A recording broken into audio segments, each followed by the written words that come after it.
Olá! Em Apocalipse 2,17, diz o seguinte: portanto, se vocês têm ouvidos para ouvir, então ouçam o que o Espírito diz às igrejas.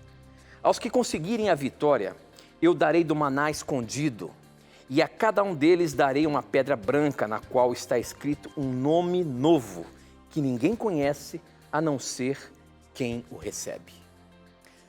Chegou uma pergunta para a gente, indagando qual o significado dessa pedrinha branca.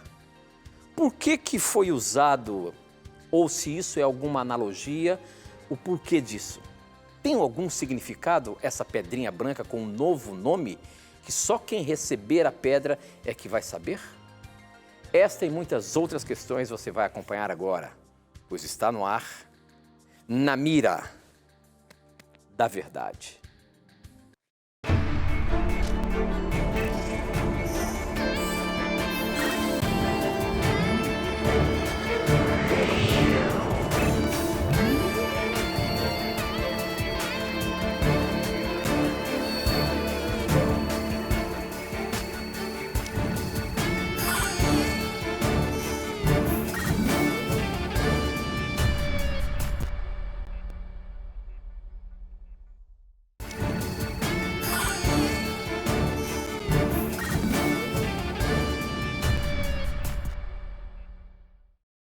Olá, estamos começando mais um programa Na Mira da Verdade e logo no início eu já quero agradecer a sua audiência, você que tem estado com a gente ou você que está chegando aí agora, está zapeando e caiu aqui na Novo Tempo e está assistindo o programa Na Mira da Verdade. Este é um programa de perguntas e respostas bíblicas. Se você tem dúvida da palavra de Deus, se você tem alguma dúvida teológica, se você tem algum questionamento sobre um texto que você leu ou que você ouviu uma pregação, enfim...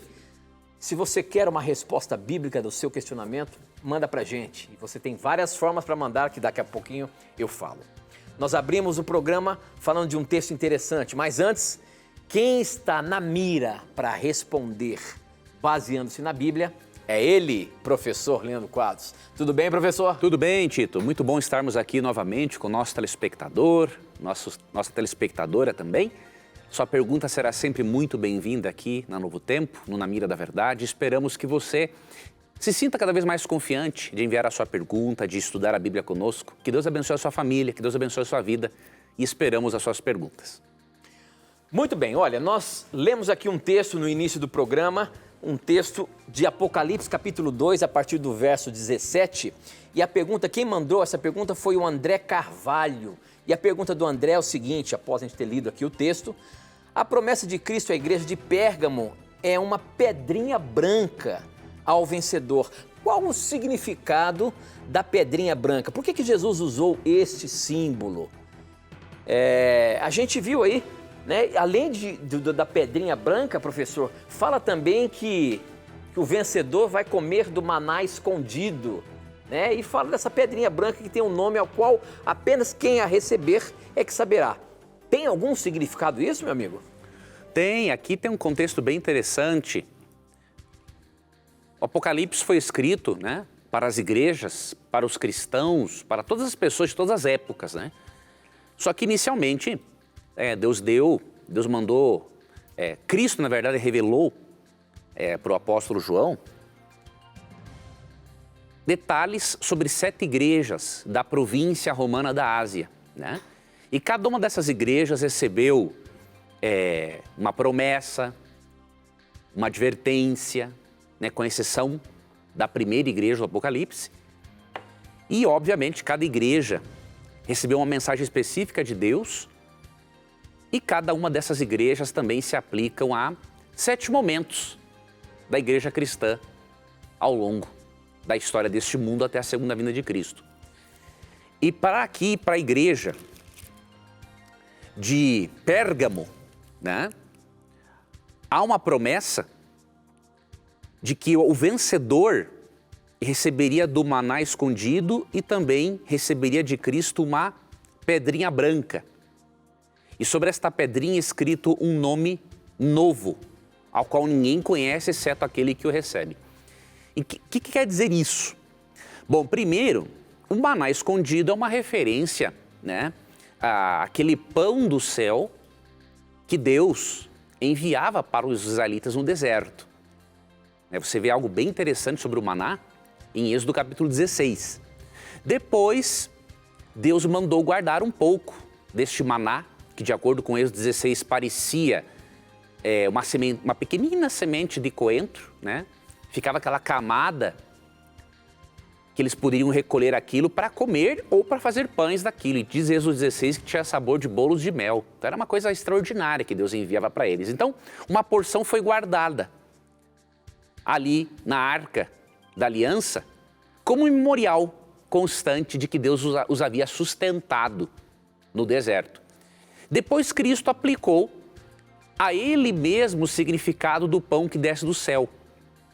Em João 6,48, né, ele diz que Ele é o pão que desceu do céu e que quem ter este pão, fizer uso deste pão, que é Jesus Cristo, essa pessoa vai ser plenamente alimentada e satisfeita espiritualmente. Então ele está falando aqui que a pessoa vai ter um total acesso a Ele, um constante acesso a Ele, que é o verdadeiro pão do céu. Quando ele diz aqui que essa pessoa vai receber uma pedrinha branca, isso aqui tem um significado muito importante, especialmente para eles que viveram naquela época, né? E para nós também tem. Só que naquela época é o seguinte, quando uma pessoa estava num tribunal, né? O juiz, ele dava para o réu, se o réu fosse condenado, né?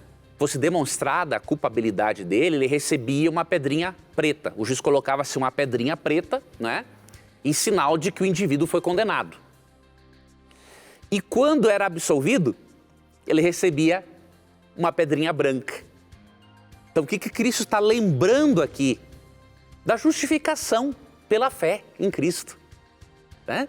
Ele está lembrando o seguinte, que todo aquele que estiver no céu e tiver vencido, ele estará lá, porque graças à justiça e aos méritos de Cristo na cruz do Calvário, essa pessoa foi absolvida dos seus pecados.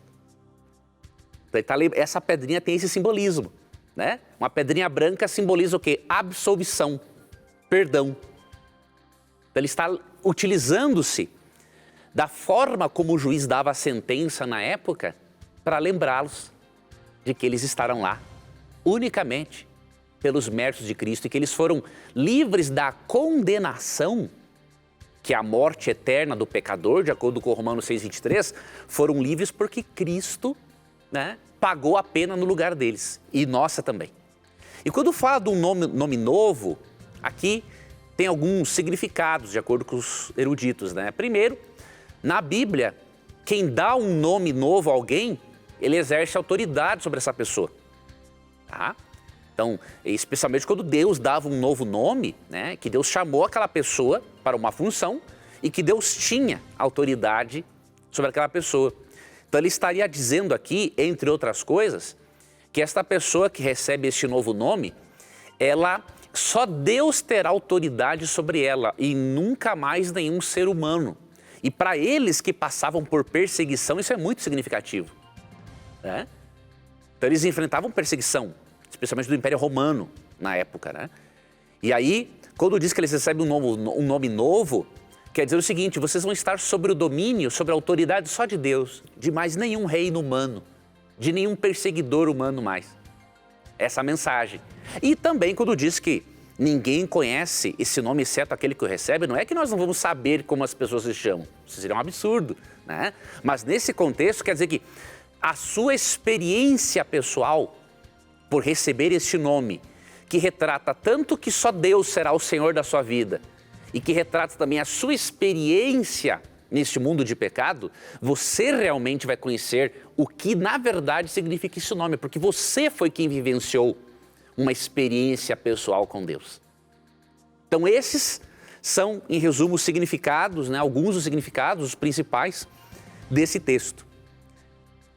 Em especial lembrando, né, que quando o pecador, o transgressor da lei, né, recebia, ou o suposto transgressor recebia uma pedrinha branca do juiz e não a pedrinha escura, ele era declarado inocente. Da mesma forma, Cristo possibilitou que você e eu fôssemos declarados inocentes pela nossa transgressão da lei de Deus, né? Bem como os nossos primeiros pais, Adão e Eva. E isso pelos méritos de Cristo. Muito bem, professor, muito bem. O programa apenas está começando. Para você participar, você mande aí as suas perguntas para o nosso SMS. O número é 12 98151 0101, eu recebo aqui na hora, ou então pelas nossas redes sociais, Facebook, namiradaverdade.nt e Instagram, @namiradaverdade. Ambos têm um videozinho lá preparado para você colocar a sua questão nos comentários, tá bom? Essa daqui chegou pelo nosso SMS, olá, boa noite. Em João capítulo 19, verso 34, um soldado furou o lado de Jesus. A minha pergunta é, por que saiu sangue e água do corpo de Jesus? Existe algum significado para isso? Tem uma algum explicação, professor? Tem uma explicação médica, científica para isso, né? No caso de Jesus, é raro isso acontecer, né? Mas pode acontecer, tá?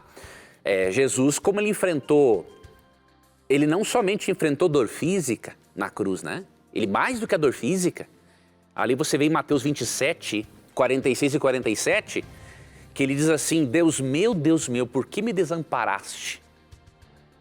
O que explica essa declaração de Cristo? Porque ele teve muito mais do que dor física, ele teve uma dor a nível emocional e espiritual que não tem como descrever. Isaías 53 mostra, não é?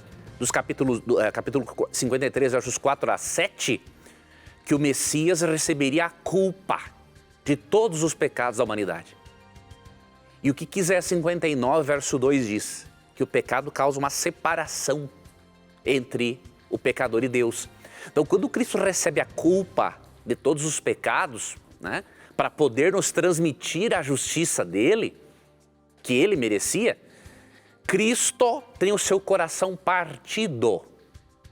A pessoa em alto nível de estresse, com muita quantidade de adrenalina e depois cortisol no sangue, pode acontecer de se romperem tanto vasos sanguíneos, como aconteceu com ele no jardim do Getsemane, de acordo com Mateus 26, e quando o coração se parte, separa-se, né? O sangue faz aquela separação, o organismo faz aquela separação entre glóbulos brancos e glóbulos vermelhos. Então, o que aconteceu com Cristo demonstra que ele, além de enfrentar uma dor física, ele enfrentou uma dor psicológica, emocional e, obviamente, espiritual fora do comum. Então, por isso que saiu a água, né? Porque houve essa separação. O organismo reage assim quando o coração se parte, não é? Entre glóbulos brancos e vermelhos. Houve a separação entre a parte, digamos assim, líquida, entre aspas, do sangue, né? A água e glóbulos vermelhos. Muito bem. A próxima pergunta aí, chegou aqui pelo nosso Instagram, eu acho que é o Fogaça. A pergunta dele é a seguinte, Matheus. Olá, sou o Matheus de Itapetininga, São Paulo. Eu não frequento nenhuma religião, mas acredito em Deus. Minha pergunta é, Deus ouve a minha oração? Professor, será que eu preciso ter uma religião para que Deus possa ouvir a minha oração? Não, Deus ouve a oração de qualquer pessoa. Por exemplo, 1 Reis 8:39, amigo telespectador, é um texto muito interessante, entre outros, né? Quando Salomão ora para que Deus, né, abençoe e habite no templo, né, que ele construiu para Deus, ele fala ali em 1 Reis 8:39 que nesta oração, que só Deus conhece o coração dos filhos dos homens, assim, ou seja, Deus é o único ser que pode plenamente saber tudo o que nós pensamos, tá? Então, Davi também disse, no Salmo 139, tá? Que não tem como ausentar-se de Deus, né? Por ele ser onipresente. Então, diz Davi, né? Se eu for no mais alto dos céus, você está lá. Se eu estender a minha cama no mais profundo abismo, você também está lá. Então não tem como sair da presença de Deus. Então é óbvio, ele sempre vai ouvir tuas orações. E vai atender também. Óbvio que a oração, para ser atendida, além de ser acompanhada da fé, porque Hebreus 11:1 diz que sem fé é impossível agradar a Deus, a oração também depende de nós pedirmos as coisas corretas, né? Tiago 4,17 diz assim, pedis e não recebeis. Tiago 4,3. Pedis e não recebeis, porque pedis mal, né, para esbanjardes em vossos próprios deleites. Então tem essas condições para a oração ser atendida. Agora Deus te ouve sim, meu irmão. Deus te ouve. E o fato de você estar preocupado com que a sua oração seja ouvida e atendida, o fato de você assistir um programa religioso para você tentar entender mais sobre Deus e o plano da salvação, isso é uma prova claríssima de que a terceira pessoa da Trindade atua na sua vida. Porque em João 16,8, Cristo diz que é o Espírito Santo quem convence a pessoa do pecado, da justiça e do juízo. Né? Então, Deus está atuando na sua vida. Agora, vai chegar um momento em que Deus vai querer que você frequente a igreja, porque a igreja, de acordo com 1 Coríntios 12, né, ela é o corpo espiritual de Cristo e Cristo é o cabeça desse corpo. Então, assim como um membro do corpo precisa estar ligado ao corpo, né? E, obviamente, a cabeça para ele poder se movimentar, se desenvolver, ser nutrido, diríamos assim, nós precisamos deste convívio na congregação, porque Deus escolheu a igreja como um dos meios de preparar o cristão para a volta de Cristo. Por meio do recebimento da palavra de Deus, dos cânticos de adoração e louvor, e por meio do exercício dos dons espirituais. E aí eu finalizo a resposta dando para você esse texto de Hebreus 10, 25, tá? Mas tudo no seu tempo, meu irmão. Não sai agora pensando assim, bom, já que eu tenho que frequentar uma igreja, eu vou escolher a primeira igreja que aparecer na minha frente. Não. Lembra de Mateus 7, 21 a 23. Cristo diz que muitos, mesmo expulsando demônios e fazendo milagres em nome de Cristo, não vão estar no reino dos céus. Porque falaram em Jesus, mas no íntimo não seguiram a Jesus e aceitaram-no só como, entre aspas, Salvador e não como o Senhor da vida deles. Então, só falar em Deus não basta. Tem que ter um compromisso com Deus. Leia Mateus 7, 21 a 23, que é muito importante. E aí eu deixo para você Hebreus 10, 25. Vai chegar o momento que o Espírito Santo vai guiar você para isso. E aí, quando chegar o momento, você vai estar preparado, tá? Não deixemos de congregar-nos como é costume de alguns. Antes, façamos admoestações e tanto mais quanto vedes que o dia se aproxima. Ou seja, quanto mais se aproxima o dia da volta de Cristo, mais importante é congregar-nos. Muito bem, professor, muito bem. Nós vamos para um breve intervalo, mas aproveite aí o intervalo, faça sua pergunta, a gente volta já já.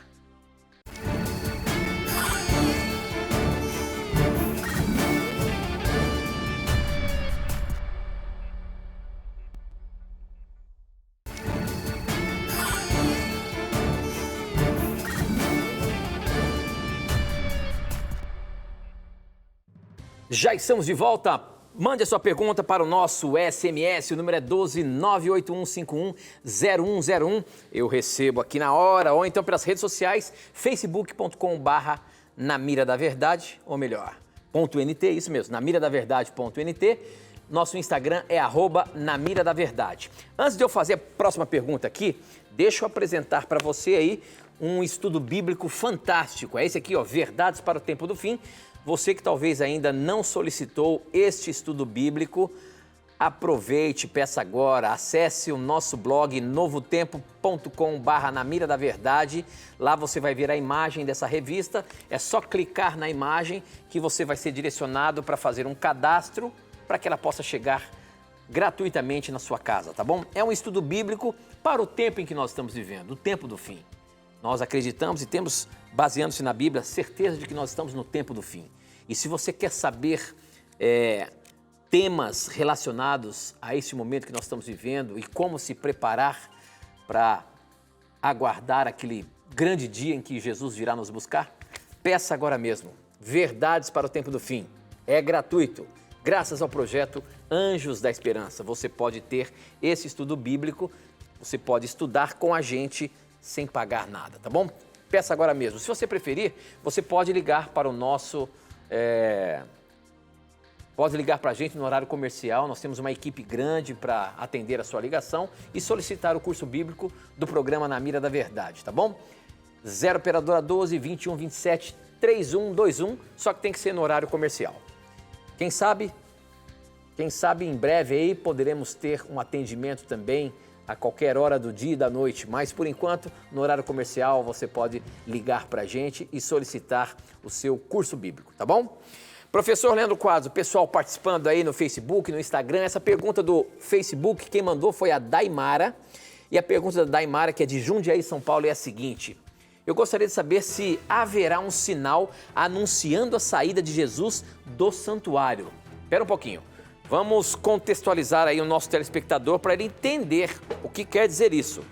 A Bíblia fala alguma coisa de que Jesus está no santuário e de que em algum momento ele vai sair de lá? E o que vai acontecer? E aí a pergunta dela: haverá um sinal anunciando a saída de Jesus do santuário? Vamos começar lendo aqui Hebreus capítulo 8, versos 1 e 2. Ora, o essencial das coisas que temos dito é que possuímos tal sumo sacerdote que se assentou à destra do trono da majestade nos céus, como ministro do santuário e do verdadeiro tabernáculo que o Senhor erigiu, não o homem. Esse texto aqui está falando, você pode depois ler todo o capítulo, bem como Hebreus 9 e 10 também, esses 3 capítulos em especial, leu desde o 7, tá? Aqui mostra a doutrina do santuário. O que é essa doutrina? Óbvio que eu não posso explicar para você isso aqui agora, em detalhes, né? Porque é um assunto muito amplo e também bonito, importante de se estudar, importantíssimo até, na verdade, não é nem importante, é importantíssimo. Quando você estuda essa doutrina, você conhece a doutrina da salvação, você conhece a doutrina do conflito cósmico e várias outras doutrinas que giram em torno desta, que é central. Várias outras doutrinas adquirem lógica e significado para você. Então, a Novo Tempo tem, inclusive, um estudo bíblico sobre esse assunto, já para você começar a estudar isso, tá? Que é muito importante. E aí diz que, Deus tinha pedido para o povo de Israel, você pode ler, por exemplo, no livro de Êxodo, especialmente Êxodo 25, verso 8, Moisés recebeu de Deus uma visão, uma espécie de uma maquete para ele construir um santuário terrestre parecido, não é igual, óbvio, né? Parecido com o celestial. Com qual propósito? Ensinar o plano de salvação. Então, as mobílias do santuário, a divisão do santuário em 2 compartimentos, entre o lugar santo e santíssimo, tudo tem um significado que se aplica a Cristo e a obra de redenção e a obra de juízo. E aí aqui o autor de Hebreus está dizendo o seguinte, olha, Cristo, ele é o ministro do santuário e do verdadeiro tabernáculo que Deus construiu e não o ser humano, não Moisés e o povo de Israel, mesmo sendo muito importante, mesmo assim como o santuário, o templo que Salomão construiu e depois outro que veio a existir. Mas aqui que está dizendo o seguinte, que Cristo, hoje ele cumpre esta função que o sacerdote e o sumo sacerdote cumpriam no Antigo Testamento. Que é o quê? Levar as pessoas a Deus, servir como uma espécie de um mediador. Então ele está dizendo o seguinte, que o sumo sacerdócio de Cristo e a presença de Cristo no santuário celestial possibilitam que Cristo tenha um ministério muito superior ao dos sacerdotes, o sumo sacerdócio do antigo Israel, porque tudo apontava para ele. Tá? E aí o que mostra que ele vai ter concluída a sua obra no santuário celestial? O que ele está fazendo hoje? Ele tem 2 funções hoje. Além de ser intercessor, mediador entre Deus e os homens, né? Como diz 1 Timóteo 2, versos 5 e 6, ele também é juiz. João 5,22 diz, né, que o Pai a ninguém julga, mas ao Filho confiou todo o julgamento. Tá?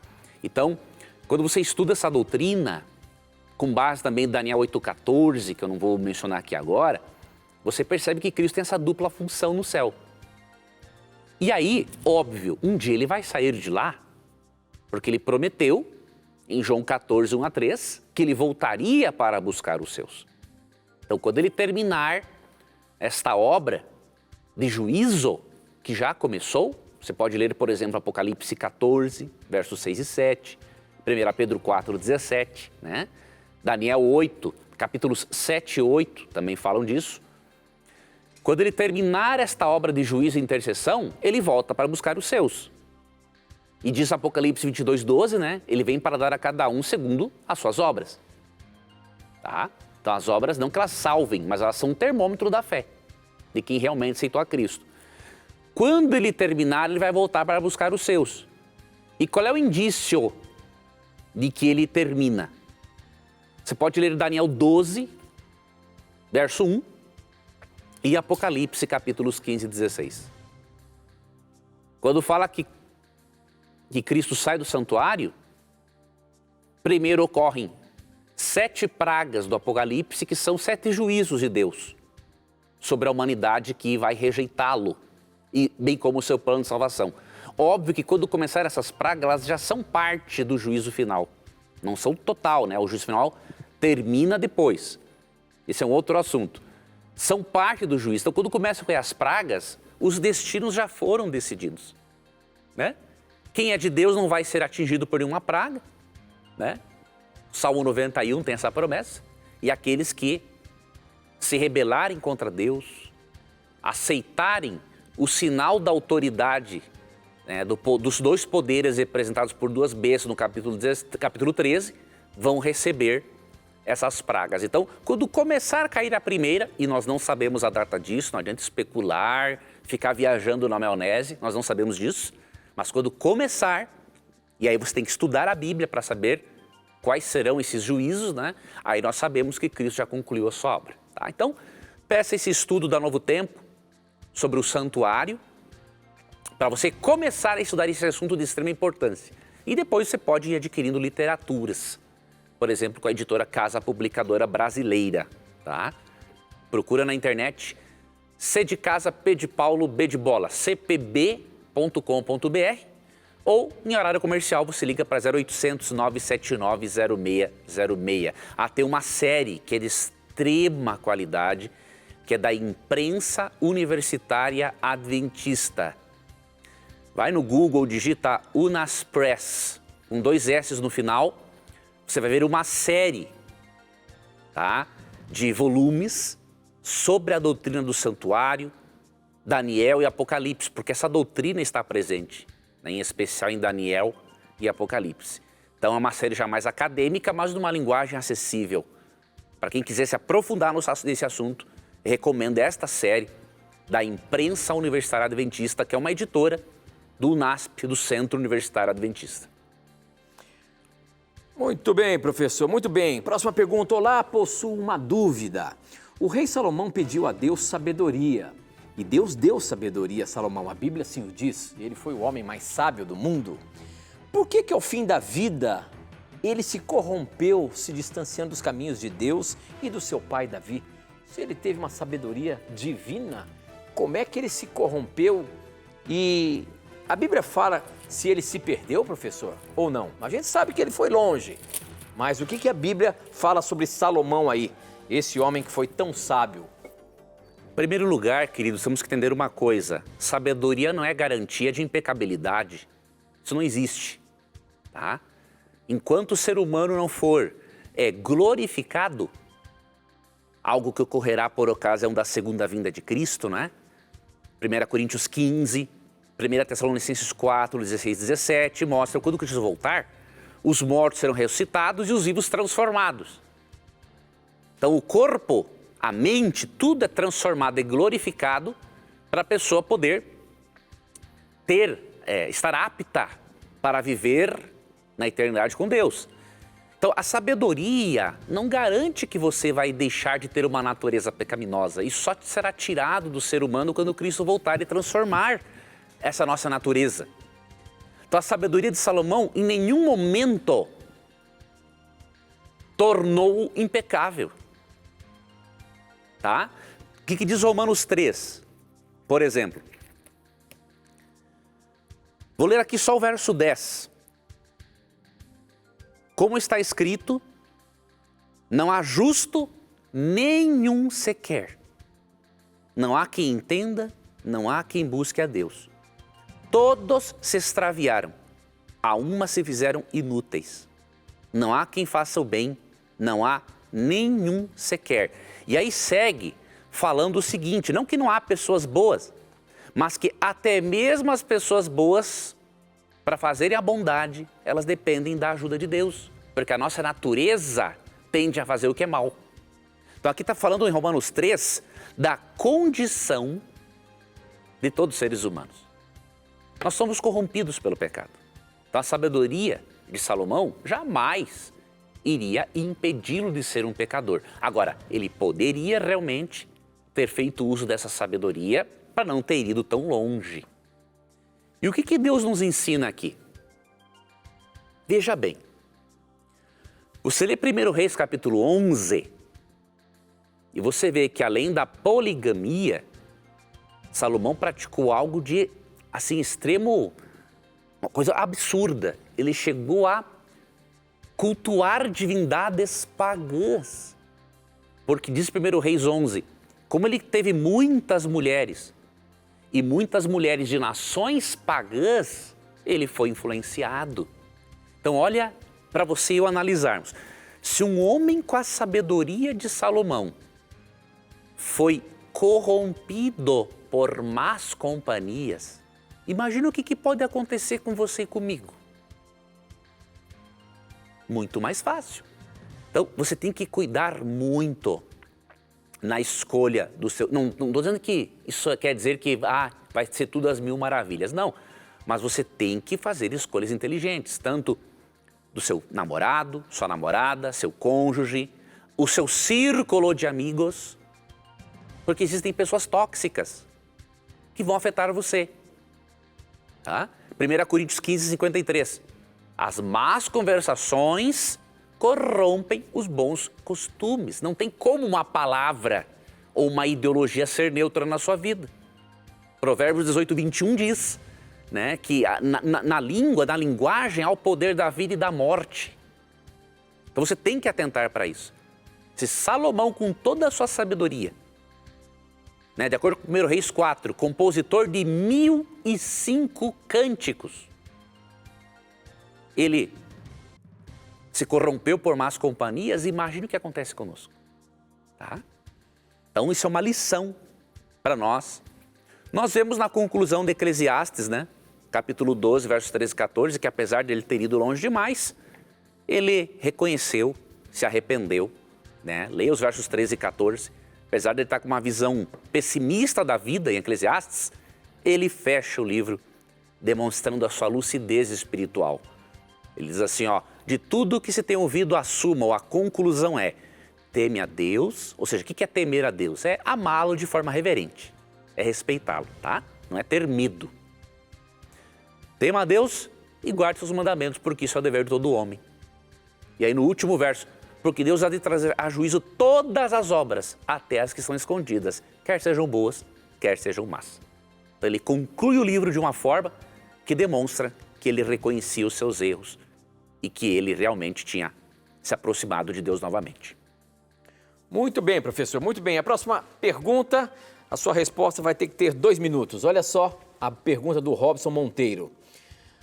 A onisciência, onipotência e onipresença são poderes da Santíssima Trindade, correto?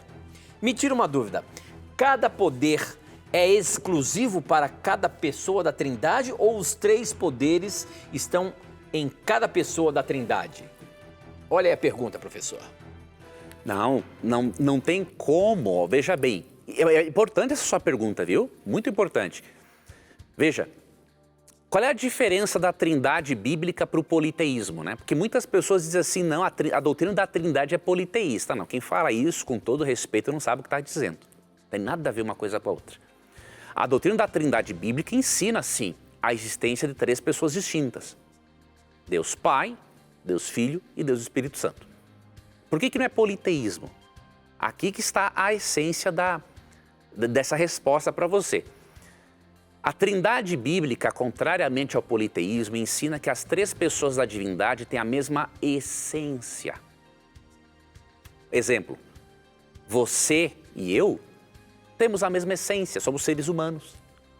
Temos diferenças, óbvio, né?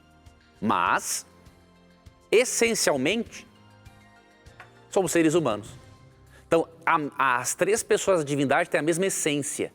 São personalidades distintas, tá? Porque senão Cristo não sentaria ao lado do Pai, né? E o Espírito Santo não teria descido sobre o ombro de Jesus em forma de pomba. Então é óbvio, três seres distintos. Não tem como negar isso. Agora, tem a mesma essência. Se um tivesse um atributo, ou seja, por exemplo, Deus Pai tem a onisciência, Deus Filho tem a onipresença e o Espírito Santo a onipotência, isso seria um problema teológico absurdo, porque aí seria politeísmo. Por quê? Porque eles têm poderes e essência diferentes. Não tem lógica. Então, a trindade bíblica tem a mesma essência. É isso que diferencia a trindade do politeísmo. Porque os deuses politeístas, um tem um caráter pior do que o outro. Um tem mais poder do que o outro. Um exige formas de adoração diferentes do outro. Então, o politeísmo é isso. A trindade bíblica é totalmente diferente. Então, leia Colossenses 2,9. que é um exemplo. Ali diz que em Cristo habita corporalmente toda a plenitude da divindade, ou seja, ele não é maior e nem menor que o Pai. Apenas há uma subordinação funcional entre as pessoas da divindade. De função, mas não de essência. Olha só a pergunta que chegou aqui no nosso SMS. Se temos o livre-arbítrio, por que Deus mandava matar quem não obedecia à lei lá no Antigo Testamento? Se o ser humano tem o livre-arbítrio, por que ainda assim alguém que não queria guardar a lei deveria ser exterminada? Quantos minutos temos? Temos... Essa você vai ter que... Boa pergunta, você vai ter que responder depois do intervalo. Não sai daí não, a gente volta já já.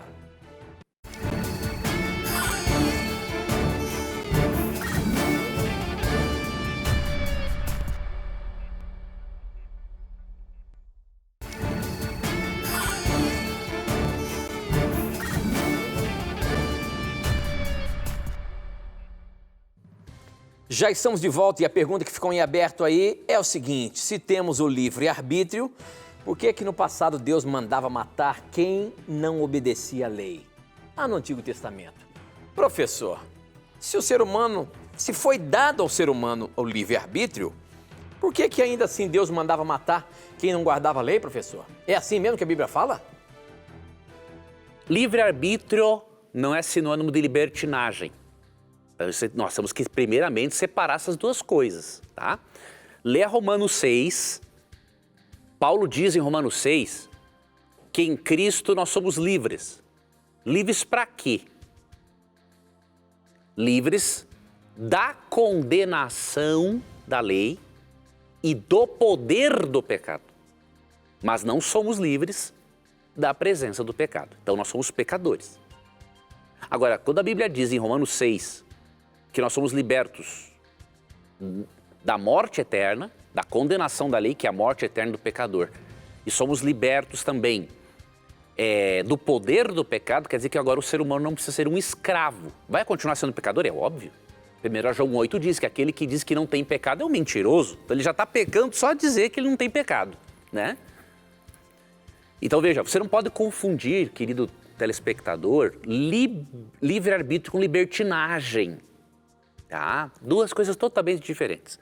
O livre-arbítrio não é libertinagem para você fazer o que você quer da sua vida, porque existem leis morais, leis naturais. Por exemplo, eu tenho o livre-arbítrio para me jogar de cima de um prédio, mas eu vou pagar um preço, porque existe a lei da gravidade. Então, livre-arbítrio não é libertinagem. Há leis morais, há leis espirituais, há leis civis. Imagine, por exemplo, eu tenho o livre-arbítrio, então eu vou dirigir do jeito que eu quiser. Não vou seguir as leis de trânsito do meu país. Não é assim que a coisa funciona. Só quem gosta da libertinagem é anarquista. E a Bíblia não ensina isso. Por que Deus mandou matar? Exatamente por isso. Ele deu o livre-arbítrio, mas ele não deu a possibilidade da libertinagem. Leia Levítico 18 e capítulo 20. só esses 2 capítulos, você vai ver que essas nações, a quem Deus mandou executar, Deus teve que fazer aquela limpeza. Não tinha outra maneira. Pra tu ter uma ideia, se tu lê Levítico 18, capítulo 20, você vê o nível de depravação daquelas nações. E não foi por falta de amor e oportunidade. Deus deu mais de 400 anos, de acordo com Gênesis 15, 16, de oportunidades. Só que eles faziam o quê? Eles praticavam, leia Levítico capítulos 18 e 20, tá? Eles faziam, pais mantinham relações, não vou entrar em mais detalhes, tá? Pode ter criança assistindo, com os filhos, avós com netos, tios com sobrinhos, homem com animais, mulher com animais, e ainda sacrificavam os filhos para as divindades pagãs. Então imagine, isso é livre-arbítrio, isso é libertinagem. Não tem nada a ver com livre-arbítrio. Agora, professor, Deus destruía, por que não destrói mais hoje? Hoje tem tanta coisa parecida? Porque ele vai destruir no juízo final. Opa! No juízo final, a coisa vai ser pior do que aconteceu, né? Porque muitos só gostam de falar Deus é amor, mas não sabe que a justiça de Deus é uma extensão do seu amor. As pessoas querem fabricar um Deus de acordo com as conveniências delas. Olha, se você fizer isso, eu vou te dar uma notícia. Não tem como você ser salvo. Você tem que aceitar a Cristo como seu Salvador e Senhor e adequar os seus conceitos à palavra de Deus. Você não pode adequar a palavra de Deus e nem pegar a divindade e colocar dentro da sua caixinha. 1 João 4, 8 e 16, Deus é amor. Gênesis 18, 25, Abraão a conversar com Deus, não fará justiça o juiz de toda a terra? Tanto que Mateus 25, 41 diz que o lago de fogo está preparado para o diabo e seus anjos e para aqueles que seguirem as insinuações do diabo. Então a existência de um juízo final em que cada um será punido proporcionalmente às suas obras, é a maior evidência, né, de que Deus vai fazer a mesma coisa, só que ainda pior. Tá? Não é por falta de amor, por falta de bondade. É que chega um momento em que, na verdade, o juízo final é Deus dizendo o seguinte: estou fazendo a sua vontade. Hoje nós podemos orar assim: Senhor, faça a sua vontade na minha vida. Agora, no juízo final, Deus, com dor no coração, vai dizer: faça-se agora a tua vontade. Então, analisemos esse Deus bíblico amoroso, justo, e não adequemos ele a nossas compreensões particulares, porque aí nós estamos indo para um caminho muito perigoso. Muito bem, olha só, tem uma pergunta aqui que chegou pelo nosso SMS interessante. Ela diz o seguinte: quando Jesus voltar, apenas o planeta Terra será destruído? Como fica caso os seres humanos consigam habitar na Lua ou em outro planeta, como tem se falado aí, em termos do avanço da tecnologia?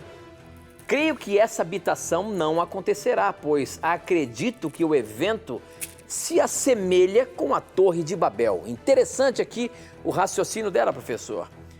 Graça e paz. Excelente programa. Fabrício, do Rio Grande do Sul. E aí, professor, você acha que poderá haver habitação em outros planetas? Ou Deus não permitiria isso, professor? Não, é muito inviável, né, isso existir, tá? Não são... É muito difícil ainda encontrar... Lógico, não temos só esses planetas aqui, né, desse sistema solar. São milhões. Agora, só o planeta Terra que será destruído, certo? Biblicamente, sim, porque é o único planeta que foi afetado pelo pecado. Vamos ler aqui 2 Pedro 3, a partir do versículo 10. Virá, entretanto, como ladrão o dia do Senhor, ou seja, vem de surpresa, né? No qual os céus passarão com estrepitoso estrondo e os elementos se desfarão abrasados. Também a terra e as obras que nela existem serão atingidas. Visto que todas essas coisas hão de ser assim desfeitas, deveis ser tais como os que vivem santo procedimento e piedade, esperando e apressando a vinda do dia de Jesus, por causa do qual os céus, incendiados, serão desfeitos e os elementos abrasados se derreterão. E aí vem a promessa do verso 13. Nós, porém, segundo a sua promessa, esperamos novos céus e nova terra nos quais habita justiça. Então, pelo resplendor da glória de Cristo, esse planeta contaminado pelo pecado, por doenças, por vírus, bactérias nocivas, será todo destruído pelo fogo purificador de Deus. E aí depois ele reconstrói e nos dá novos céus e nova terra, como diz o verso 13. Então, biblicamente, é só este planeta que será afetado. Se outra pessoa estivesse num outro planeta, né, isso seria inviável, porque Deus não autorizou seres de outros mundos, com exceção dos anjos, diz Hebreus 1,14, a terem contato conosco. Tá? Então, isso não interfere em nada, a Bíblia nem se preocupa com esse aspecto. Muito bem.